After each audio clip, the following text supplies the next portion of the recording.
Hi, I'm Dr. Rob Young. I'm a cellular microbiologist, and I want to share with you something that I think is very incredible. It's an experiment.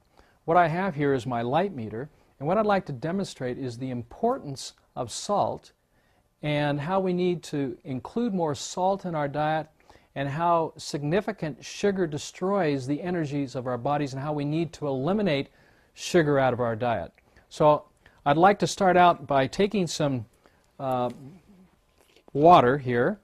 This is spring water, and I've got my probe. I'm going to go ahead and put the probe into the water to see if we've got any electrons or electroconductivity. Now, let me just explain something here. This I think very, very important, and that is our bodies do not run on calories. They do not run on carbohydrates or proteins or fats. Our body runs on electricity.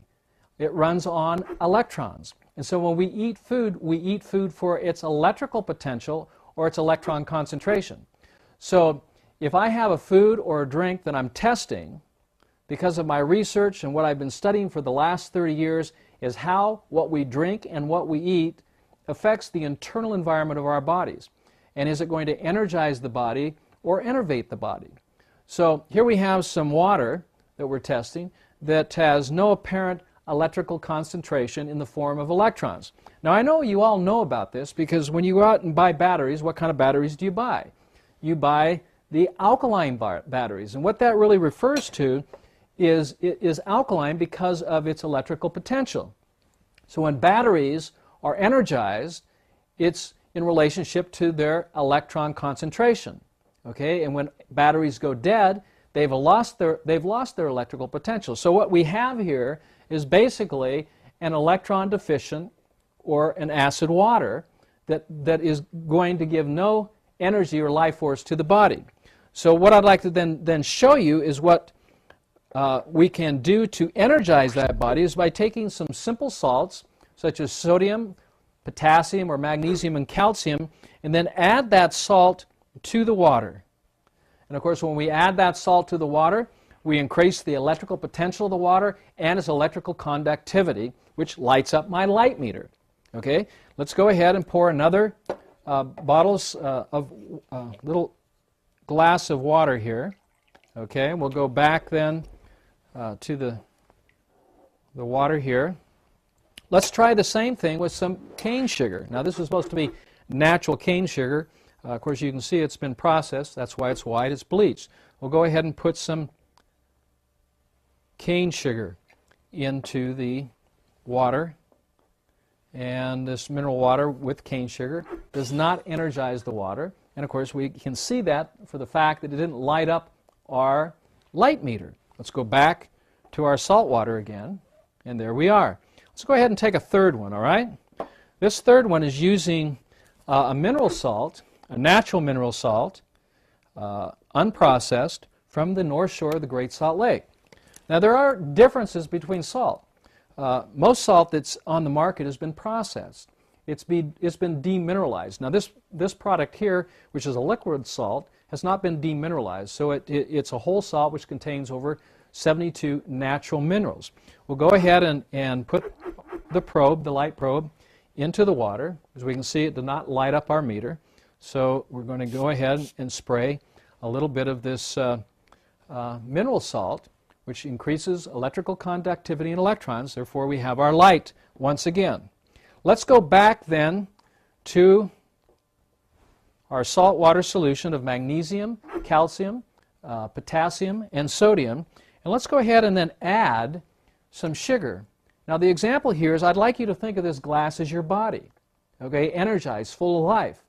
When you then incorporate sugar into the diet, and it comes in a lot of different forms, as you already know, when we put sugar into the body, we don't energize the body, but we literally destroy its life force. And this is what's happening here. So the more sugar we eat, the less energy we will have. And in fact, what the body has to do, it has to respond to this sugar. And the reason why is because it's acidic. And the way it responds is by releasing stored energies to neutralize the sugar, and that's why we feel energy when we eat sugar, not because sugar is putting energy into our body, but it's actually poisoning our body, and our bodies are then reacting to that sugar by releasing electrons or electrical potential to neutralize the sugar or the acid. In summary, let's take the probe of our light meter, put it into the salt. As we can see, we've got energy.